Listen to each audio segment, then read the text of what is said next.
คลิปนี้ก็สิมาเซอร์ไพรส์น้องอัมพรพี่น้องเนาะน้องพรว่าแล้วมีแผน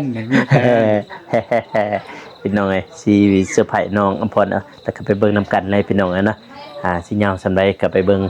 แล้วก็สิให้น้องบองเพิ่นพาไปเอิ้นพาไปเอิ้นเพิ่นอยู่เฮือนเฮาก็เอิ้นกับบ่กล้าคือกันเด้เนาะบ่กล้าว่าเพิ่นสินอนบ่อาหารมื้อนี้เครื่องในแล้วก็ปิ้งปลาแล้วก็ปิ้งพึ่งแล้วก็ไข่ได้ไปบางคนสิย่อยเองย่อยเองว่าเธอไปครั้งแรกได้กินข้าวอยู่เฮือนน้องบอมเพราะตั้งแต่เฮ็ดเนาะบ่ได้เคยกินนะตั้งแต่เฮ็ดเฮือนพันบ่ได้เคยกิน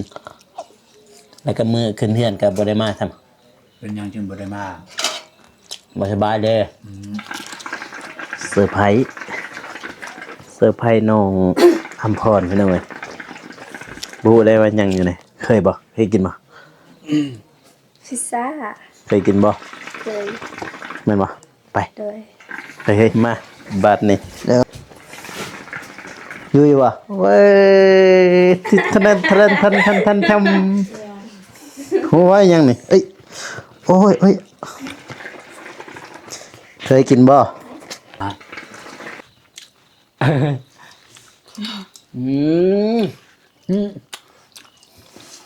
เลยบาโกก็มีคือกันนะเฮ้ยเอาซื้อดูอยากเห็นนะได้อยากเห็นนะทำใหญ่โพดเฮ้ยจะไหนเอาเจอแต่งตัวเอาเอ้ยของแท้เอาถือเลยเอาเลยนะเลยปอนเลยเอาอยากเบิ่งนะอยากเบิ่งนะทำให้ลองมา2 3แซ่บบ่เว้ยก็แซ่บเลยเนาะมีคนปอนให้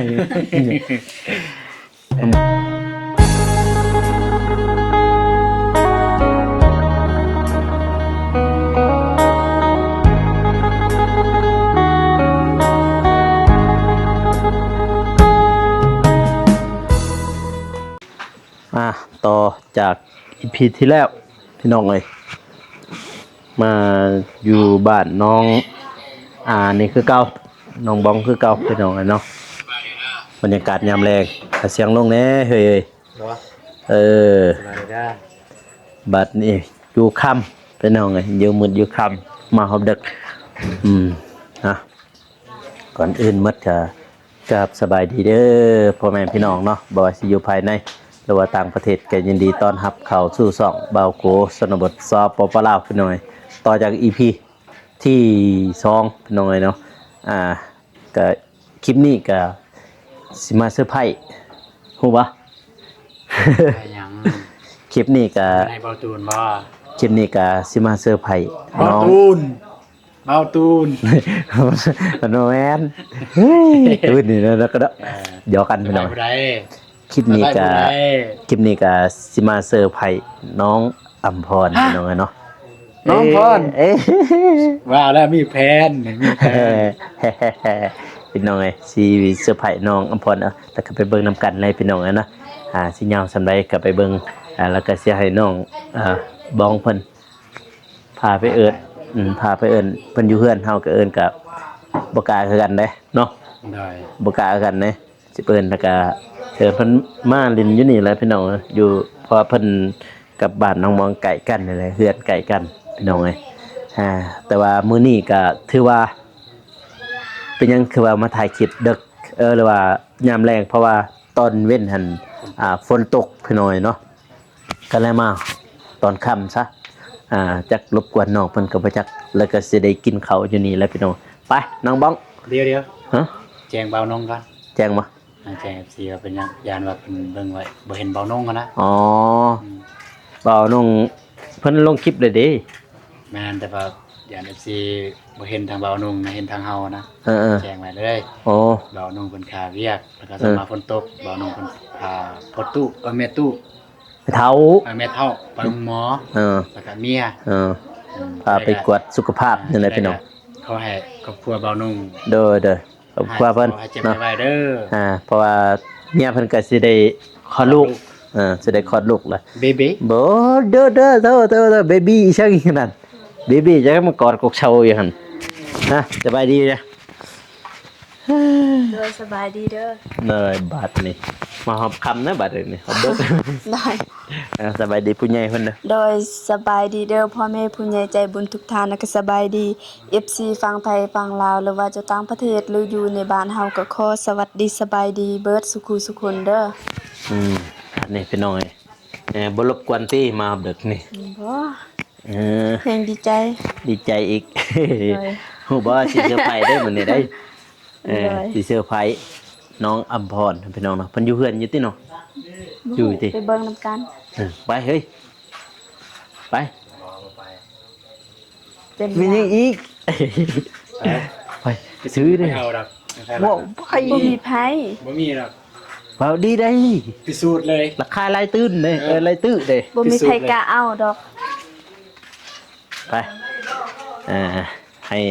น้องบ้องเราพาไปเฮ้ยเดี๋ยวเหยืองเอาดีได้อตุน อายุ เฮาเกรงใจเด้อเฮ้ยยันโทรศัพท์หายเด้อเฮ้ยไปปะโอ้มาหอบคำมันนี่คำอันนี้พี่น้องเอ้ยเอ้าไอโฟนอยู่ใช่เลยเฮ้ย ก็แล้วนี่แหละมันบองกันนะ อ่า มาจะไป ยังทางยังนี่ก็ดี มือกลองซ่าเนี่ยบ่ได้เห็นได้สองคนย่างไว้เด้อ มาไวแท้ไปไวแท้ จะน้อยเป็นบ้านประตูเนี่ยเอาน้องบองไปแล้วก็สิไปเลาะสัตว์ปุ่มเป่า แม่นบ่ แม่น แต่ว่าบ้านน้องบองนี่บ่มีติเนาะมีบ่ มันมีไปเลาะสัตว์ปุ่มเป่าสิสัตว์กระตุกกระตาให้ มั่นใจได้น้องบองทำบ่ได้หาเด้อเด้อยามบุญยามศีลพาจะไปลีนมาเฮือนน้องอภรนอนเอาไว้จักไห้นอนเอาไว้จักโหดเด้อนี่ขึ้นมา ให้โบโก้นะเป็นคนตัวเอง เฮ้ยไผสิกะ ตายเมื่อนั้นอยู่นี่แหละมา น้องอภรอยู่บ่ เอาปลาทูมาให้น้องอภร ขึ้นมาในเรือนหน่อย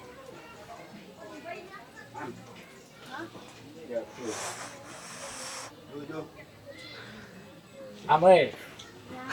จะบอกอะไรกันจะปลอดอ่ะ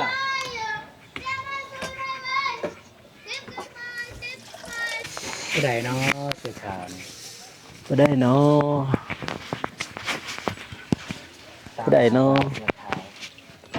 ไปเสื้อขาว อืม บ่เนี่ย ยันไหม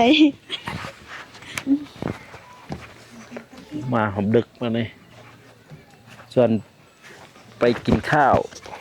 กินได้บ่ข้าวฮะกินไหวเนาะเฮายังบ่ทันกินเนาะไป เบย โอ้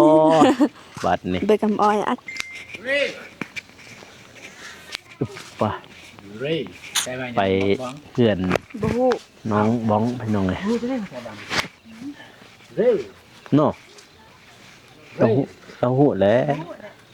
แปลว่าบ่ฮู้บ่เร่นี่แปลว่าบ่ฮู้ เล่ไปว่าบ่ฮู้บ่ฮู้บ่ ย่างไปก่อนเลยเนาะ นี่แหละ เอ้ยมีประตูเก็บผมมาเลย นี่ ฟังเลยนี่ว่าในคลิปครับ มีการเครียดกันอีกแล้ว มันนะให้น้องเป็นคนไปหาประตู แม่นบ่ เอ้ย บัดนี้ให้น้องป้องแล้วไปหาเอา แม่น เฮ้ยเสือบ่ยังคืนนี่ฝนบ่ตก เด้เห็นบ่ มันคือ นางฝนตก มื้ออื่นบ่ บ่ตกไอ้เบิ่งแล้วไอ้ถามแล้วอันนั้นเทวดา ยังนี่เฮ้ย ไอ้ถามเซียวเทวดา ตัวมืออื่นสอง อิหยัง ไม่ เครียด ไปขึ้นเลย ไปดิถือไปขึ้น เยอะ ว้าวบ้านใหม่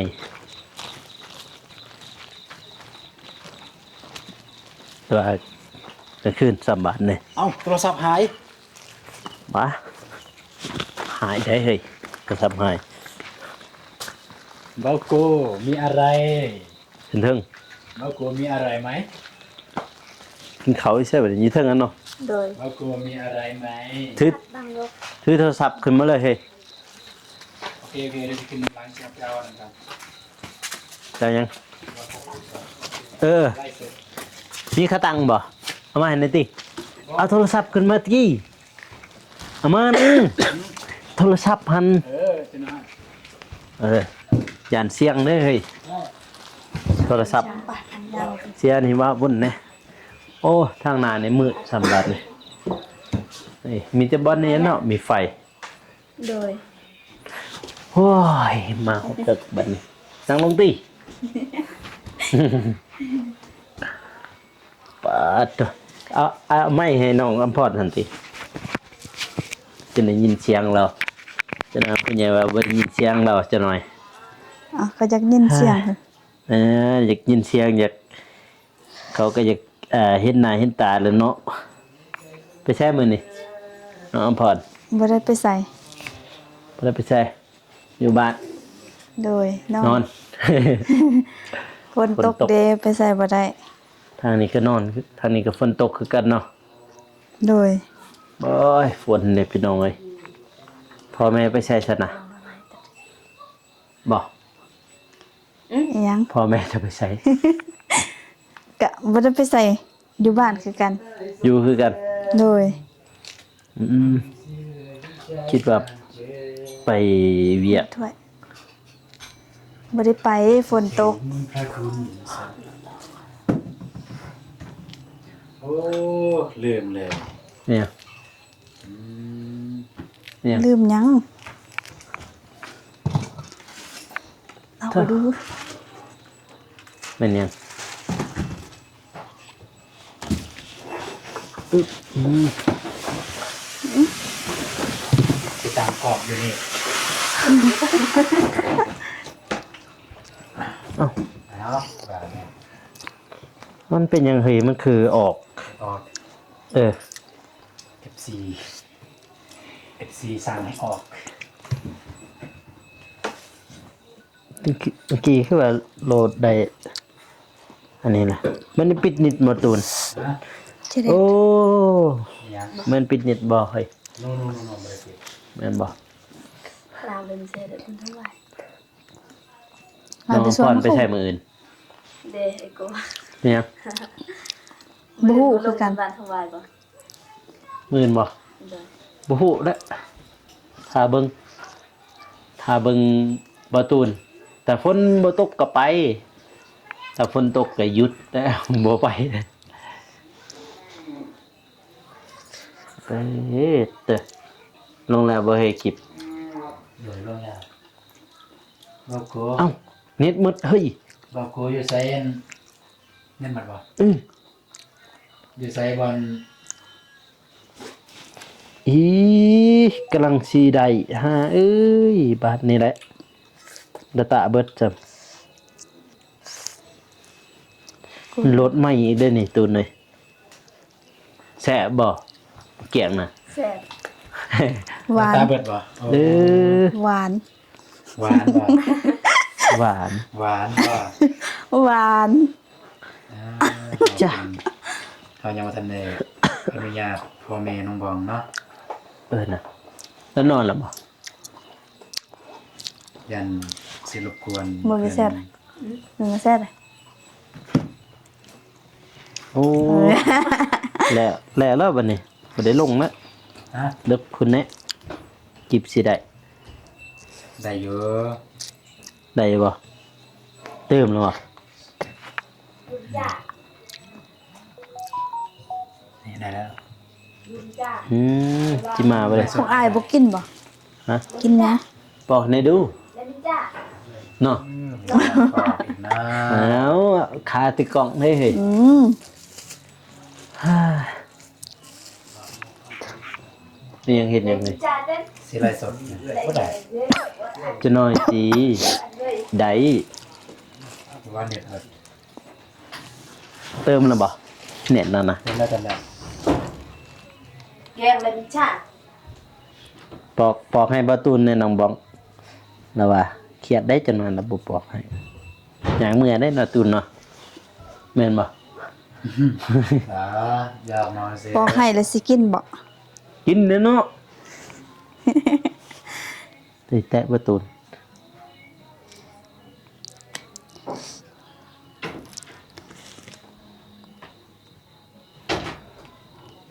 ว้ายมือมุน บ่ได้เว้ย มือมุนมาแซ่บ ลองคลิปบ่ทันได้ทำ มา บ่ แซ่บ ได้ แล้ว ไปยังไงล่ะต้องปลาไหนก่อนน่ะไปเดี๋ยวก็ฮึกกันก่อนน่ะจีเราต้องรับปลาอ่ะเยอะยังก็ไปเต้นแล้วต้องรับปลาอ่ะ บินน่ะมา ไม่ แซ่บ ได้ ลูก เด้ บ่เพิ่น บาทนี่นี่บ่ได้ดิ จมแล้วกะ บ่ได้ เดี๋ยวนี้บอลคือว่าให้น้องถ่ายโทรศัพท์น้องเอแล้วก็ส่งในนั้นเลย เพราะเขาอยู่ในช่องเขาอยู่ช่องเจ้าก็ได้สิเข้า YouTube บ่ตุดในช่องเจ้าเลยถ่ายแล้วก็ตัดตอนในก็ลง ก็จะเอาอีเมลคอยในไซต์ อืม เขาเน็ตเบิดประจักษ์เบิ่งนี่ก็ว่าหากันแหลกอยู่ มีก็ มันบ่ ก็เลย ตอนเลยดูเราเห็นดินแต่ไม่กระ เอ้ยนะ แต่งผ้าเขาวเลยบ่น้องบอก เนี่ยลูกก็เฮ็ดแล้วก็นี่ ตุนกินน้ำเขาวเฮ้ยตุนมาตุน คลิปนี้คลิปยัง ฮะ คลิ จิ ปยัง ตรณะกัน แต่เดะเนาะ สิแต่งกันยัง ไม่บาเวร กันคลิป คน น่ะ ดูเอง ไม่ได้ลูกก็เด้งง่าย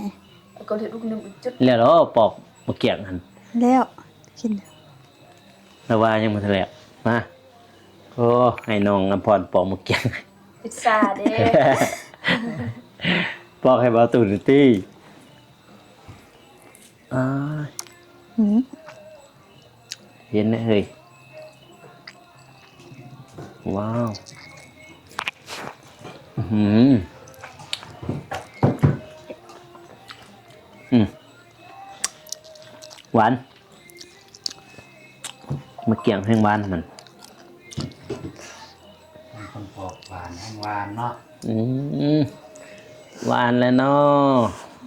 มันเห็นบ่หมดนะ มีคนปอกให้ใจเย็นๆนี่ ให้เห็นแต่บ่เจาะเด้ ตื้มแล้วบ่เหรอ เต็มแล้ว ใช่เบอร์นี่ไหน เออ เท่าไหร่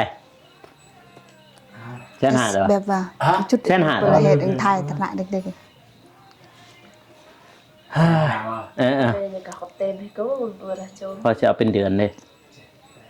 เติมเน็ตก่อน เดือนหนึ่งใช้แสนห้าพุ่นหาใช้ได้ ๆกูจีนไปเอาให้ได้กันเบลกูเอาให้ดู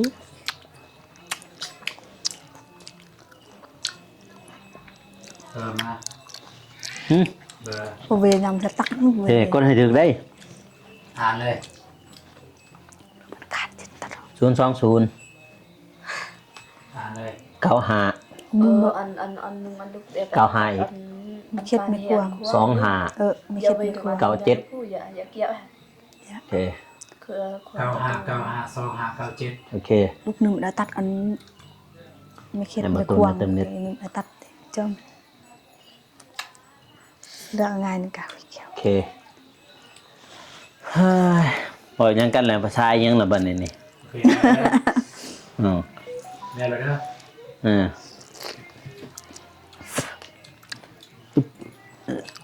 ได้เน็ตเด็กพี่น้องนัดต่อ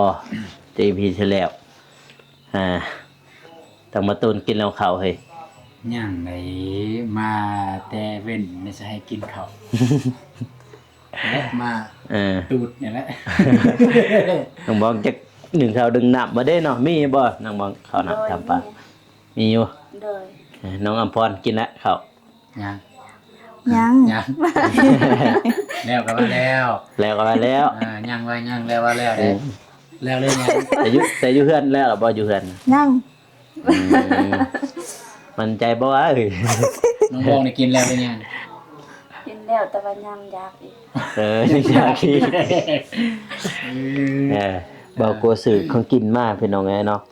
สื่อว่าจะมากินข้าวอยู่เฮือนเพิ่น อะไรนะ ฮะ อะไรนะ สื่อแนวกินมากินข้าวอยู่เฮือน คุณ เพิ่น ซื้ออะไร โอ้ยทักแด้เฮ้ย อยากกินเลยเนี่ยโลโก้ซื้อของกินอยากกินเลยเนี่ย ตึกอีหยังนั่นข่อยซื้อปลาบ่กับต้มนี่แหละกับปิ้งอึ่ง ปิ้งอึ่ง ที่เขียดปิ้งอึ่ง เออ เฮ้ยเพราะว่าตั้งแต่เพิ่นขึ้นเฮือนเนี่ยบ่ทันได้เคยกินข้าวอย่างนี้ได้ เนาะ เนาะ โลโก้ยังไม่เคยได้กิน บ่เคยได้ มาตูนก็บ่เคยกัน นี่มันใจเห็นอยู่ใน ตลอดอยู่ เนาะมา เห็น เช้า เลยบ่เห็น มา บ่ มาเช้าแรงกินเย็นเช้าแรง อ๋อคือว่ามื้อนั้นคือสิแม่นวิญญาณน่ะ มื้อนั้น เห็น คือสิ ตล แม่ อดเลยเนาะ มื้อนั้นคือสิแม่นวิญญาณเพิ่นมาเนาะ เล เลย ยสัมพอบ่ฮู้เมื่อนี่ เดี๋ยวสิไปแต่งผ้าขาวอันไหนเฮ้ย คิดว่าสิไปแต่ง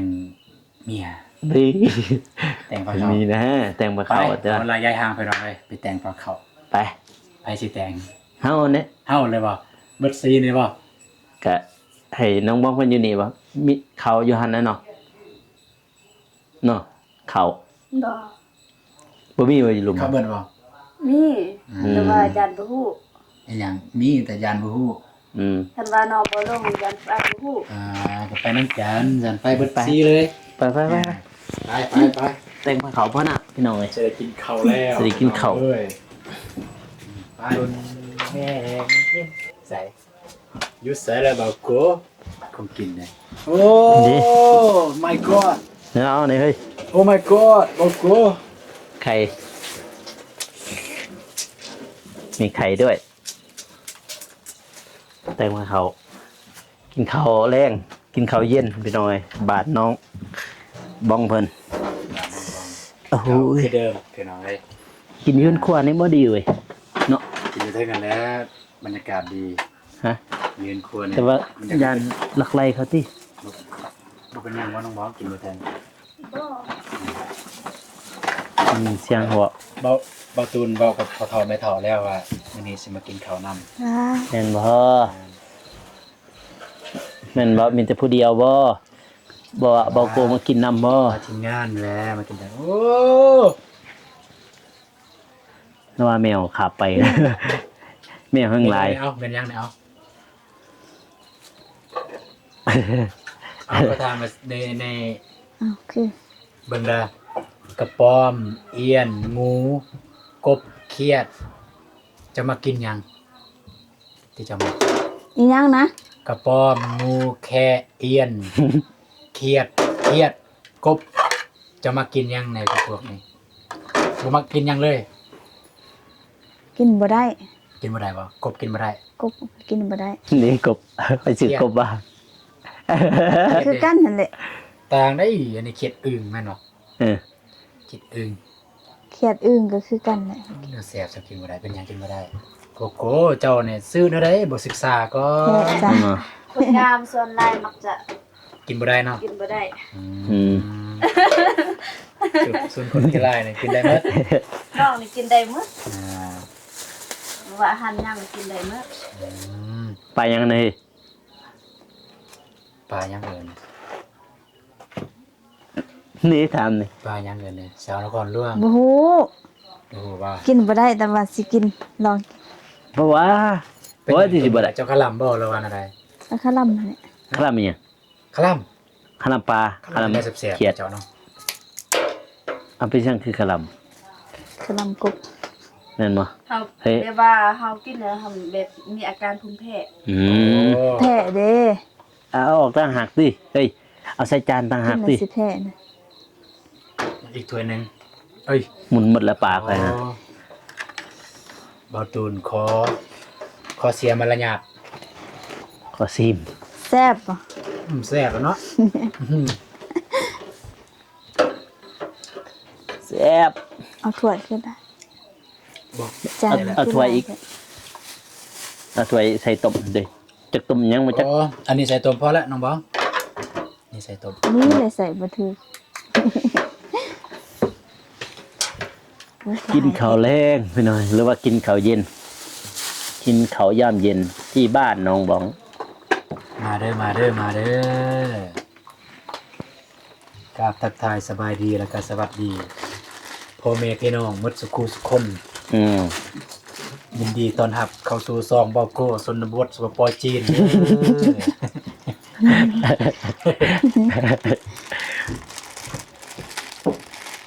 สมเครื่องใน โอ้วันนี้คักได้เบาโก้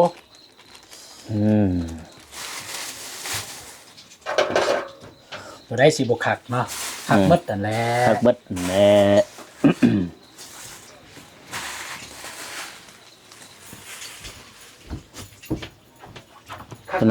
จะได้มาเกรงใจเราหยอกกันอยู่เพื่อนดันพบอายแล้วสินอนบ่ บ่เป็นหยัง มาเป็นสินอนบ่อาหารมื้อนี้เครื่องในแล้วก็ปิ้งปลาแล้วก็ปิ้งอึ่งแล้วก็ไข่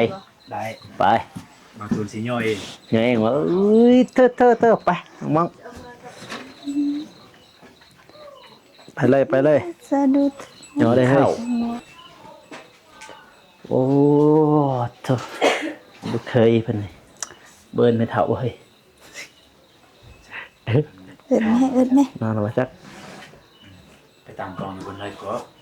โอ้มีแนวตั้งมาเลย เอาออกเลยนี่เอาออก แม่นบ่ นี่ตั้งไว้นี่นะ โอเค จ้า พอดีเนาะ กับลอยบ่จ้า โอ้นี่เขาปุ่นอีก จะไปนั่งคุณโกนางนี่ก่อน นี่นะแต่นี้เอ้ยแจงๆให้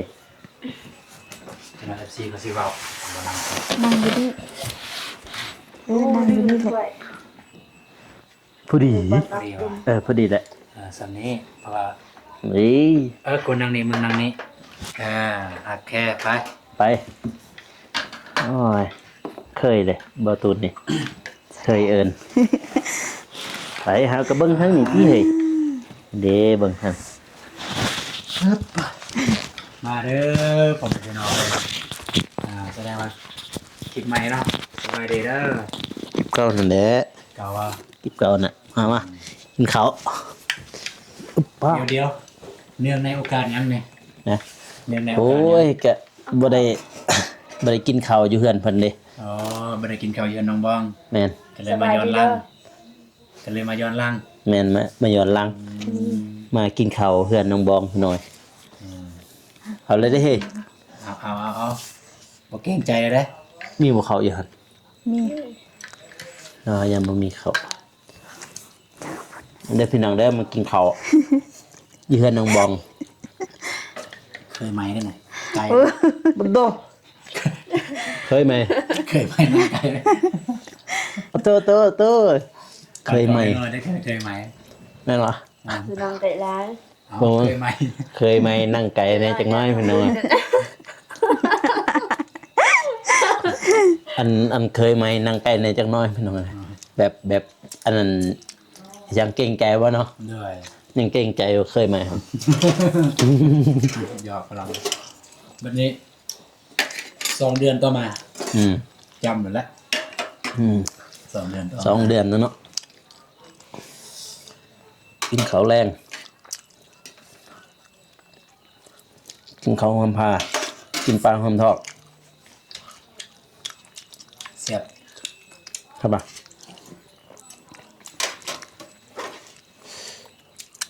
ไม่เนาะสัญญาณเนาะสัญญาณประตูนฮะ แห้งมา ไม่ได้เชื่อม ใหญ่เอาจ้า มันสายอยู่ลุงคิด กินอึ่งพี่น้องเอ้ยกินอึ่ง ขลัมก็กินอะไรติ้งกินปลาครับน้องอมพรนักขลัมภูมิแพ้เหมันขลัมภูมิแพ้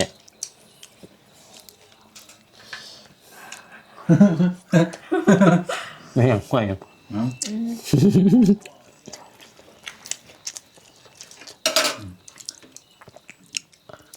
อึ่งปิงครั้งแรก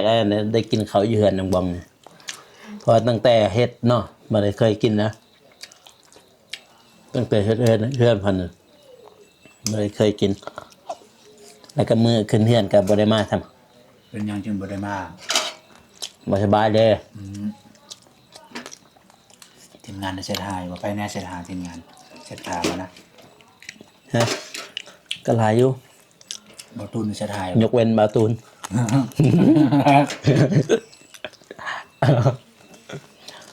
จะหาเบิดแล้วพี่น้องบ่สบาย มันเป็นเดือนอาถรรพ์เด้บอกโกคืนเฮือนไผก็บ่ทันเฮือนน้องเดิมก็บ่ทันเฮือนน้องซิมก็บ่ทันเฮือนน้องซอรี่ก็บ่ทันเฮือนน้องบ้องก็บ่ทันทันเฮือนน้องกันเลย เฮือนน้องก็เลยเห็นเฮานอนนอนแม่นอนกับบ่แม่ น้องก็เดย อ่า เป็นม่านเด้ ฮะ เห็นเพิ่นม่านอยู่ให้น้องก็ได้ มา นั่นละทันแต่เฮือนน้องกันเลย มาแต่เฮือนน้องก็เลยเฮือนอันนั้นบ่ได้มา เฮือนเราบ่ได้มาเฮือนน้องเดิม ม่วนสุดอยู่ใส่แฮะ ฮะ ม่วนสุดขึ้นเฮือน อยู่นี่อะเนาะจะมีลำวงเนาะเดี๋ยวนี้มันมีแล้วเห็นบาตูนพอดลำวง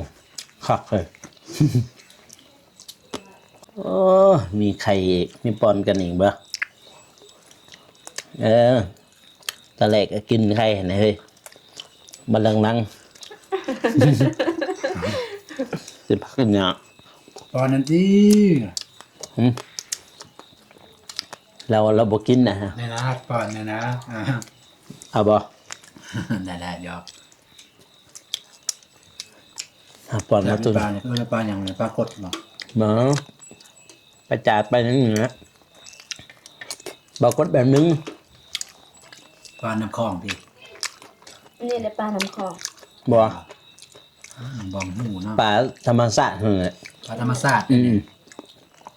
ปลาจาดไปยังนี่ปลาธรรมชาติเลยต้น บางคนไปใส่เบ็ดบ่ บ่เสียเอา เสื้อเอาก่อน อ๋อเป็นปลาใส่เบ็ด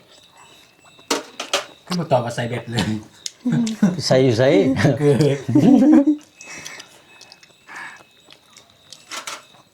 เพราะว่าแถวบ้านเฮาพุ่นแหละปากเชพุ่นแหละน้ำคลองแต่บ้านนั้นบ่มีเนาะแถวท่าแตงบ่มี เนาะ เซกองหั่นนะอันอีกทาง มาได้พี่น้องเอ้ยมาแซวน้ำกัน มันกินนำกันนะจะปลาหนึ่งครับคนบางผักอย่างหนึ่งกลางมันลายปลาหนึ่งปลาเนี่ยนะกลางลายสุดอึ๊บกินข้าว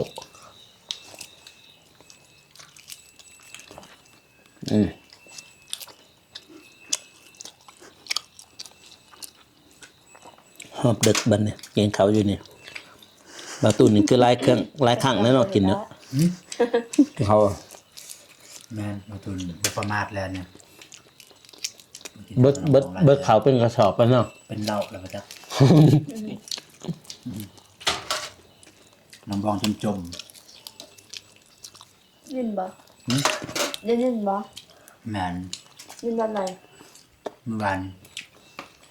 เนี่ยเนี่ย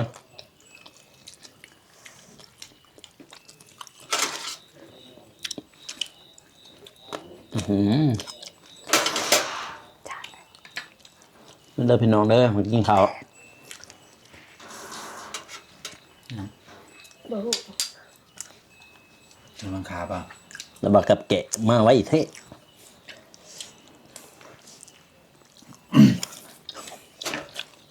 หากระเซาเด้ ฮะ กินอยู่คอยแล้ว ก็ตัวกระดูกปากคอเนี่ยหากระเซากันกินนี่ กระดูกปากคอ อีกแม่น อืม เซานำน้องบอมทายาพื้นเมืองมื้อนั้น นี่ดิ เอากินกับเบิ่งดีๆก่อน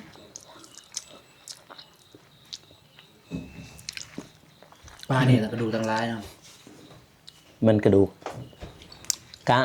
กระดูกกันแหละ กลาง กลางกับกลาง ไอ้คือกระดูกต่างหาก ดูไว้ ป๊อกไม่สีไทยอ่ะนะ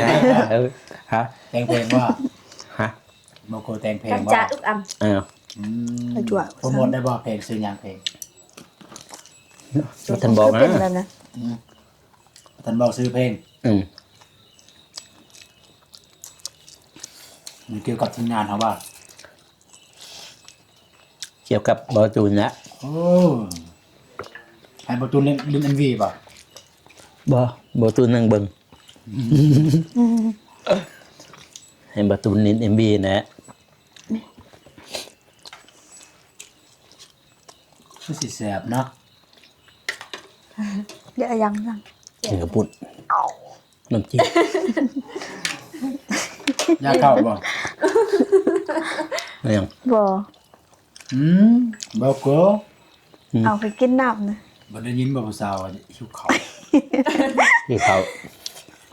หิวยังก็กินข้าวอยู่นี่ยังว่าหิว แซ่บบ่เฮ้ยตุน แสบ แซ่บมา แซ่บ แล้วว่าบ่แซ่บเมื่อยเนาะ เมื่อวานผู้สาวเนี่ย แซ่บแซ่บ เปิดบัญชีดิผู้ แม่นบ่บ่โตไม่มันสิอีก มีบัญชีของตัวเองนะบัดนี้ได้บ่ธรรมดาได้ ไปบ่ มันโดนล่านะเป็นยังนะ มีการมีของหวานครับ เอาของหวาน ครับ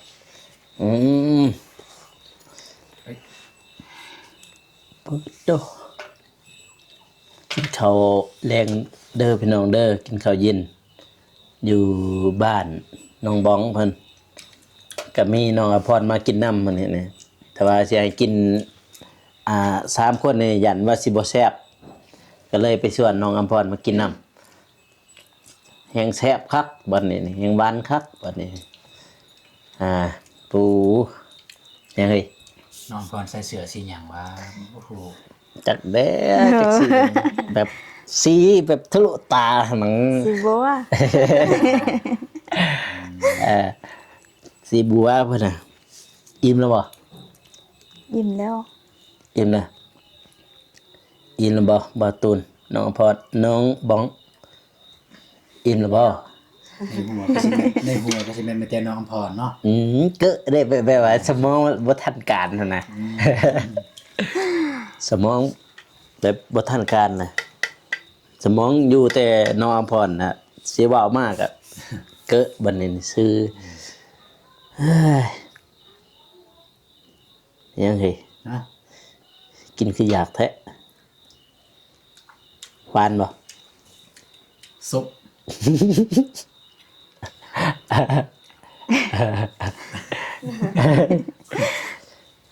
อิ่มพี่น้องกินข้าวกันนะพี่น้องเนาะ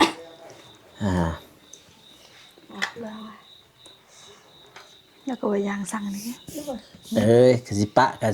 อยู่ใช่น้องบอกแต่กินบ่เบิดนี่สิปะบ่มีตู้เย็นเป็นตู้แช่ ไปอยู่ห้องนั่น นี่คือบ่ปะใส่โฟมนี่ก็ได้ อ๋อก็คืออยากกะลูกมากิน มันจะเหม็นหอมคุณนะ มันสิบ่มีมดมีหยังขึ้นบ่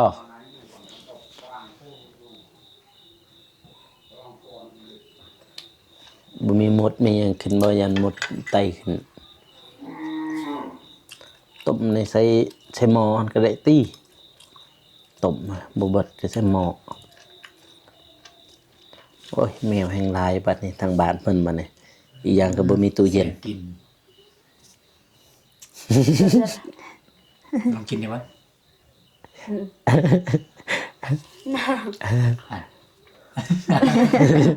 นั่นเลยจะกินแล้วน้องย่างให้หรือเปล่า ใส่เบิ่งใหม่ๆมา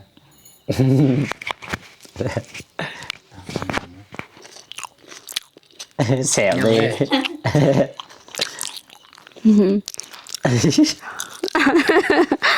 เอ้ยเป็นอย่างนี้อีก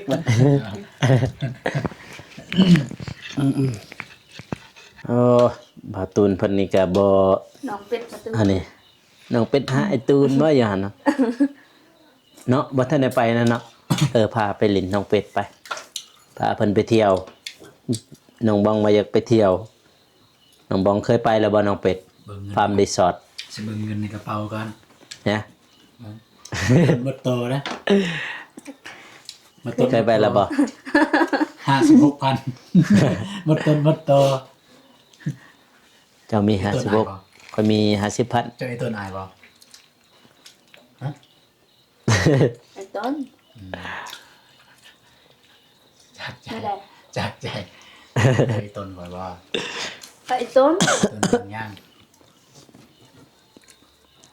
ผีมันโจรอะไรตูน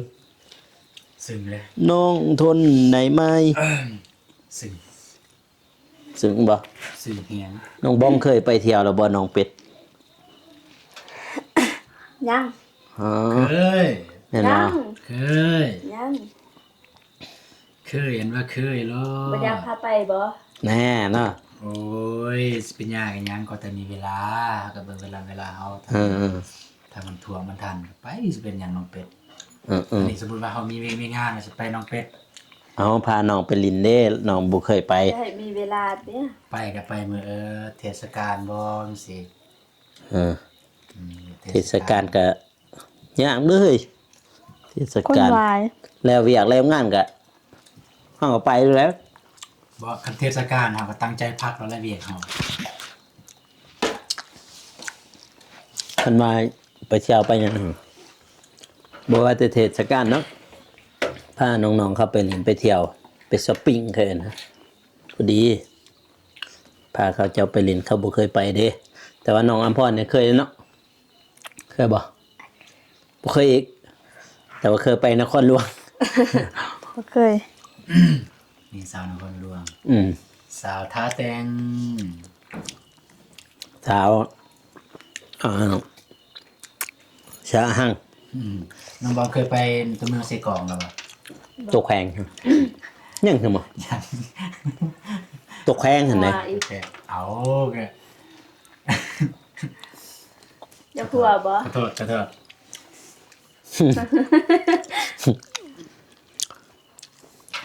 โตเมืองโตแข่งเสยกอง เคยบ่ บ่ เคยไป บ่เคย เมืองละมามแล้ว บ่เคย เจ้าดีเลยได้ไปเวียงจันทน์ คอยไปเทื่อดิฉันคอยไปเวียงจันทน์ท่องเทื่อเท่านั้นเลยในชีวิตท่องเทื่อเดียวนั่นแหละ ช่วงโควิดเข้าไป ปี2019เนาะโควิด ปี2020เข้าไปหาแนวละเฮียนอยู่หั่นเด้ลูกป่าเพิ่นเฮียนอยู่หั่นไปหาเพิ่นขี่รถโอ้ยนอนทุกทางนะเดี๋ยวหั่นแต่ว่าไปแต่เช้าประมาณ4 โมงฮอด 4 พุ่น โมงเช้า เออ ไปแต่มื้อ4 โมงเช้า ฮอดพุ่น4 โมงแรงขี่รถเบิดมื้อนั่งได้รถแต่ว่ารถจักรนี่โว้ยได้นอนคืนอยู่มอเตอร์ไฟเฮ้ยอยู่หลุม อ๋อเนาะโอ้ย ก็เรียบร้อยพี่น้องเอ้ยบ่เหลือแต่ตบนั่นน่ะอิ่มบ่ ขอบใจหลายๆเด้อบาโกเด้ออิ่มแซ่บ แซ่บ ขอบใจหลายๆเด้อบาโกเด้อที่สิให้กินคันบ่มีบาโกก็บ่ได้กินแล้ว ซื้อเองติเฮ้ยเนาะมื้อนี้มากินข้าวเย็นหรือว่าข้าวแรงอยู่เฮือนน้องบองพี่น้องเอ้ยพาน้องอภรแล้วก็บ่าวตูนมากินนํแต่ว่าบ่าวตูนนี่เรื่อยๆเลยเนาะ โดยขอบใจหลายๆเด้อไอ้กู น้อยๆแต่ว่าบ่าวตูนนี่ ขอบใจอ้ายนำบ่ การขอบใจคือการกินซอยนำกัน ซอย โดย ว่าแนวเพิ่นนี่แต่ว่าบ่าวตูนนี่มาเรื่อยๆแล้วอยู่ในเด็กเขาอย่าว่าเบิดเป็นกระสอบแล้ว เป็นเหล้าเลย เป็นเหล้าอะไรอยู่นี่นี่ สิบ่เห็นสิบ่เห็นปานใด บ่เห็นคำรอหั่นว่า เลย เห็นนะ ว่าบ่เห็นน้องบองกับน้องอมพร แต่ว่าก็อยาก เห็น มื อ อยู่ FC เม่นว่าน้องอมพรเป็นคนปากน้อยเพิ่นว่า อืม ว่าบ่ร้ายสินะ ว่าบ่หลายปานใดบ่เก่งซะ ว่าบ่เก่ง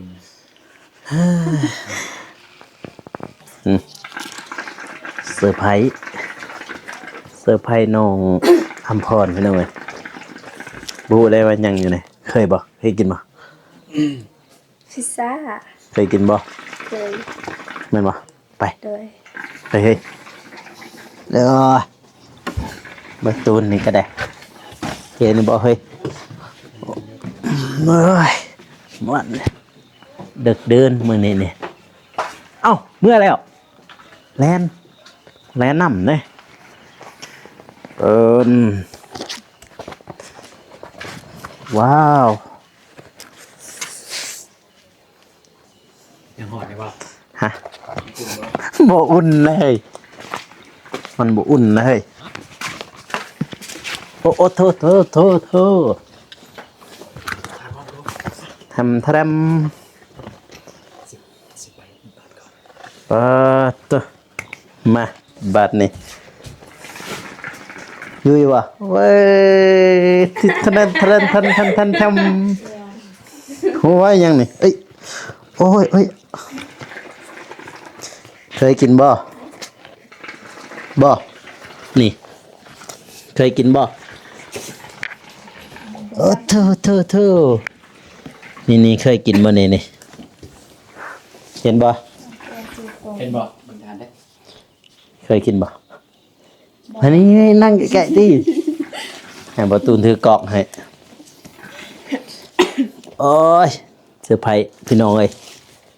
เซอร์ไพรส์ด้วยพิซซ่าจนเย็นน่ะนี่มึงดิเย็นมันนั่นโอ้ยบ่ตูนเอ้ย ฮะ เย็นแล้ว เย็นแล้วบ่ เอ้ยมันเย็นนะ เคยกินบ่ บ่ โอเค โอเค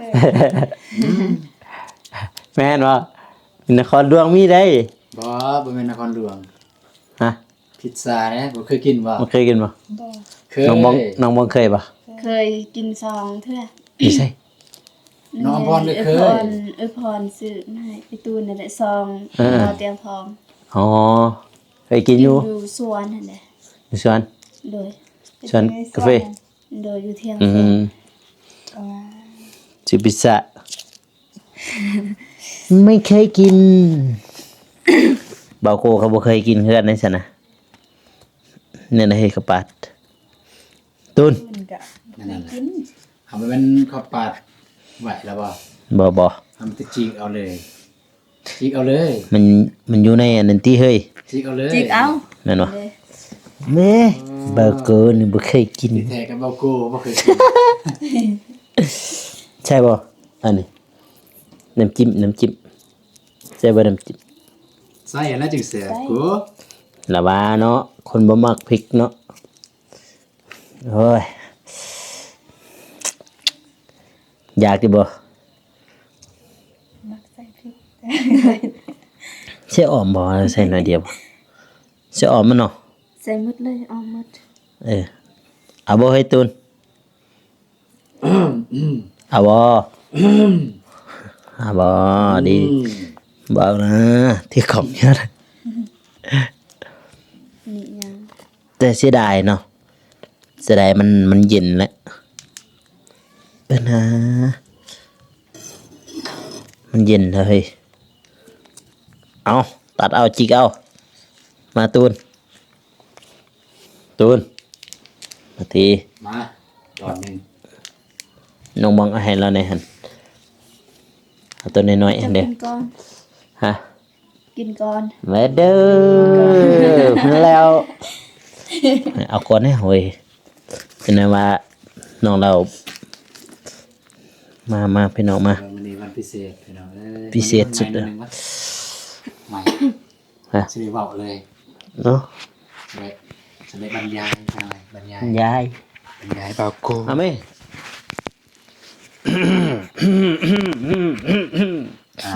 พี่น้องเนาะเบาโก้นี่เคยกินแล้วบ่ อ่ะ เคยแล้วบ่ เคย อ๋อ พิซซ่าเด้อพี่น้องเด้อแซ่บบ่กินแล้วบ่ แล้ว เอาไหม กินพร้อมกันเลย เอาไปเลยหมอ โดย FC กลืนน้ำลายมาจ้ามาเริ่มน้องเลย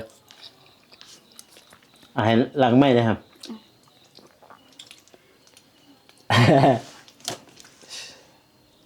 เตอเอาเห็นนี่ที่เอ้ย เอาเห็นแล้วเด้อ บ่เห็นอ่ะบ่อ่ะ เอาไหมมั้ง เอาไหมเดี๋ยวถือให้มาเอาเร็ว มา ๆอืม เลยบาโกก็มีคือกันนะเฮ้ยเอาตื้อดู อยากเห็นนะเด้อยากเห็นนะเด้ ทำโอ้ยใหญ่ผดเฮ้ยจะไหนเอาเธอแต่งตัวเอาเอ้ยของแท้เอาตื้อเลยเอาเห็นบ่บาโกก็มีคือกันอึ๊บน้องบองจะเกิน จนดึงบองน้องบองมาอยู่นี่ เอา มันจะซุนเกินนั่น อืม น้องบองซุนเกินเลยมาอ่า กินกันนะพี่น้องเด้อ ไอ้สองคนเขากินนี่นัก อืมครับอร่อยเสียดายมันเย็นนะไปอุ่นไหมมืออึง อุ่นคันมีอันนั้นได้เยอะ โอ้ยมือหนึ่งเข่าก็แหละ บ่แมนมันยังแรกเขาอื่นอีหยังไรวะ โอ้ยชิ้นใหญ่ยังเอาอันนั้นปิ้งแล้วก็แล้วดื้อเพื่อกันแซ่บหน่อยแซ่บอ่ะ แซ่บ เธอลังไม่เป็นยังเด้ทางลังเกาะมันมีคือกันเลยลังเกาะเด้อสองคนบนเด้ออย่าสิว่าอะไรเอาไหม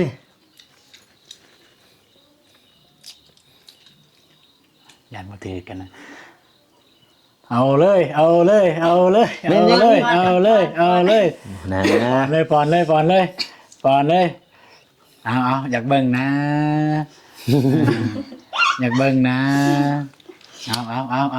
มันคือบ่าวาย โนเอาไม่ต้องบอก อิ่มแล้ว อิ่มแล้วน้องบอ กิ ง นน้อยเดียวอิ่มนะมันคือนะเอาสิเอา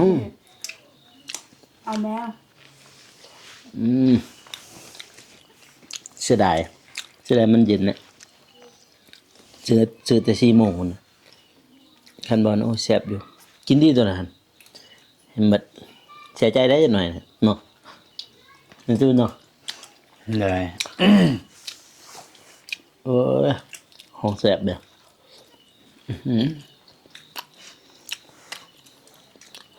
บ่ว่าจะบ่เคยกิน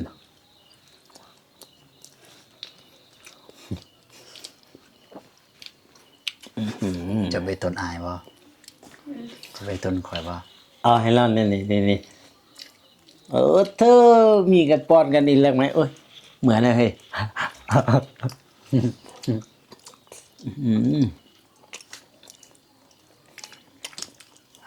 คันมันหอนนุ่มนะตอนนั้นนุ่มมันเนาะ พันหอนนี่แซ่บแซ่บกว่านี้เลย เย็นแล้ว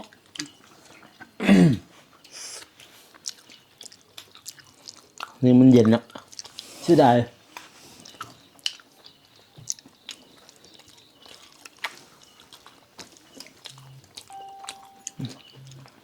จังโมงอะไรเฮ้ย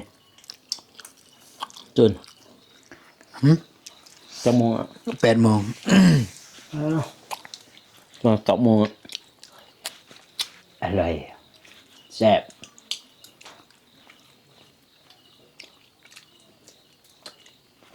ก็บ่สู้ได้กินเนาะอยู่สแตงซื่อบ่สู้ได้กินแต่มื้อนั้นมื้อจะไปอยู่บ่มื้อนั้นฮะ มื้อใด มื้ออยู่เฮือนน้องทะเลเนี่ย บ่จือ ก็ไปนำกันแต่ว่า ก็ไปเตียงบ่ไป มื้อเราซื้อมาให้เด้อ แซ่บ เคยกินจักเทื่อแล้วนี่ ซานเพื่อครับใช่ไหม ฉันเดียวเท่านี้ เลย เจอบ่ได้ซื้อเป็นคนแรกเลย ไอ้ตื่น เด้อ เจอ ไผ ไผซื้อ น้องเรายังกินอยู่เธอ เฮ้ยตื่นเอ้ยตื่น บ่น่าหักเวลาเรากินเนี่ย ห่างบ่ แม่น ให้เบอร์ตูนนั่นตอนนั้นนั่น เอาน้องอภรเลยน้องพรมันเคยกินเด้ นะแม่ เอาได้ เอาได้หรือว่าให้เขาป้อนหนึ่งบ่ พร น้ำป้อน เอา พรอ นี่ให้แม่ จะ จะ เทียมา กิน บอกกินบ่กล้ามิจา มาป้อนติกบ มา มาแม่สิป้อน เอาแล้วคอยนี่นะสิป้อนเจ้า บ่ โก้ในปอนแล้วยังอำพรมาแต่ในปอนโก้ เนาะ เธอเฮ้ยนอนรับบ่มื้อแรงเนี่ยเฮานี่มาเป็นรองมา 1 2 3 หมอ แซ่บบ่ เว้ยก็แซ่บเลยเนาะมีคนป้อนให้มันบ่แซ่บกะบ่จักสิว่าแล้วเพิ่นหน่อยกินพิซซ่าแซ่บบ่น้องบอกแซ่บไหม แซ่บ แซ่บไปว่าหยังอร่อยไหม อร่อย ภาษาไทยก็มาบัดนี้ทางมาโคก็สิได้จบคลิปแล้วบัดนี้ยาวให้ไม่จังบ่ตุนนั่นสิยาวนั่นพี่น้องเอ้ย ยังพอสมค ป ว ลาร มาตั้งแต่4โมงเท่านี้เลยกลับดึกมาเด้อ ประตู จักโมง ฮะ จักโมง 8โมง9โมง8โมง9โมงยังเด้ทางบาโกก็สิได้จบคลิปเด้อพ่อแม่พี่น้องเนาะก็อย่าลืมฝากเป็นกำลังใจมานั่งนี่ติเฮ้ยมาฝากเป็นกำลังใจให้ทีมงานนะพี่น้องเนาะก็สิได้ถ่ายวันหรือว่าสิได้อัปเดตทางน้องบองแล้วก็บอตูนแล้วก็บาโฟแล้วก็น้องกระเดยอีหยังก็สิได้อัปเดตนะพี่น้องเนาะเพราะว่ามื้ออื่นก็ถ้าเบิ่งถ้าฝนบ่เซาก็สิได้แข่งมาแหละสิมาอัปเดตนะพี่น้องเนาะครูวันแววแล้วก็ทางกาแฟบาตูนยังบ่เฮ้ย ยัง ยังลายบ่ ก็สำนันนั่นแหละ บ่ บ่ลาย ตัว ว่า ตัวสุกหน้า ยัง ถ้าว่าอันนี้ก็เพิ่นเช้าก็สิไปซอยเพิ่นเป็นจังไงถ้าว่า FC เพิ่นก็อยากให้ทางทีมงานนี่ไปซอยเบาโกนอยู่ ไปเกี่ยวเขาวไปเกี่ยวเขาวเก็บกาแฟแต่ว่าเก็บกาแฟอันสิย่างขึ้นภูอีกยันพวกน้องลำบากมีแต่ว่าเกี่ยวเขาวเอาอยู่ใกล้ๆหั่นพอขี่รถมาก็ฮอดเลยได้ฮอดหน้าเด้ทางเบาโกสิได้จบคลิปเนาะพ่อแม่พี่น้องเนาะก็อย่าลืม ฝากกดไลค์กดติดตามเพื่อเป็นกำลังใจให้บาโคเฮ็ดคลิปต่อๆไปในเด้อพี่น้องเนาะสำหรับคลิปนี้ขอกล่าวคำว่าสบายดี